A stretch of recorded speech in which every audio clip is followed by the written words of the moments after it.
Buxara Hava Limanı Azərbaycan prezidentini qarşılamağa hazırdır. Bir şeyler söylesin mi? Türkçe biliyor. Özbekistan'a hoş geldiniz. Dostluğumuz ebedi olsun. Selamünaleyküm. Ben düşünmemem hepsi. Merhaba, hoş geldiniz. Kardeşimiz, küngüller yakın, tiller yakın, medeniyetimiz yakın.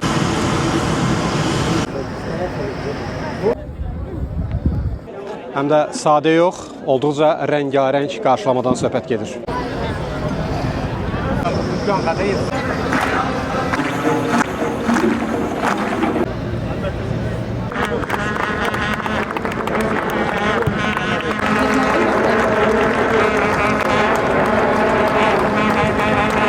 Dövlət və hökumət başçılarının bu qədər təntənə ilə qarşılanma mərasimlərinə çox yəqin ki, nadir hallarda rast gəlinir.